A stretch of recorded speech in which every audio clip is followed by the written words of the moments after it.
Ekspor merupakan kegiatan atau aktivitas mengeluarkan produk dan barang dari dalam negeri ke luar negeri dengan mengikuti standar peraturan beserta ketentuan yang berlaku.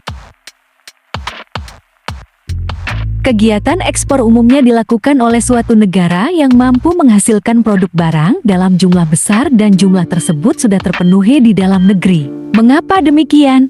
Jika negara tersebut sudah mampu memenuhi kebutuhan di dalam negeri, maka ia bisa mengirimkan produk barang ke negara yang tidak mampu memproduksinya. Kemudian dalam kegiatan ekspor memiliki istilah yang disebut eksportir.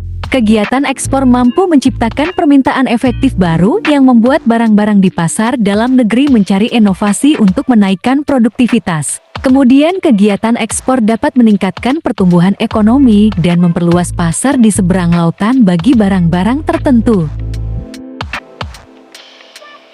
Tujuan dan manfaat ekspor. Pertama, mengendalikan harga produk. Jika produk di dalam negeri jumlahnya melimpah dan tidak diekspor dapat menyebabkan harga jual di pasar lokal menurun. Dengan adanya ekspor, pemerintah dapat mengendalikan harga produk. Kedua, membantu pertumbuhan industri dalam negeri. Kegiatan ekspor suatu negara akan melahirkan industri-industri lain yang jauh lebih besar. Permintaan ekspor yang meningkat pada suatu produk akan berdampak langsung pada perkembangan industri dalam suatu negara. Ketiga, membuka peluang lapangan kerja.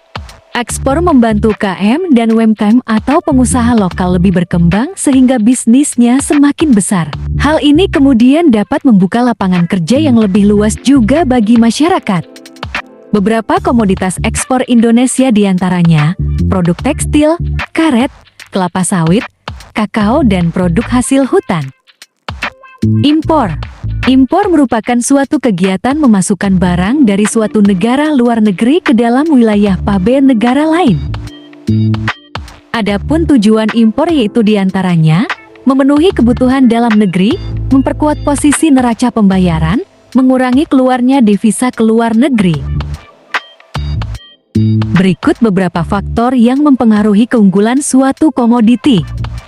Pertama, faktor alam.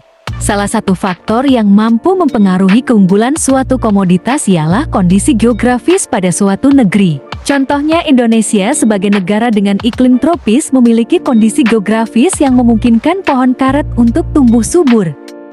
Kedua, faktor teknologi. Kemajuan teknologi yang digunakan akan memengaruhi keunggulan suatu produk komoditi. Ketiga, faktor biaya produksi, di mana harga suatu barang dipengaruhi oleh pengeluaran biaya produksi. Produksi yang semakin rendah akan membuat harga suatu barang semakin murah.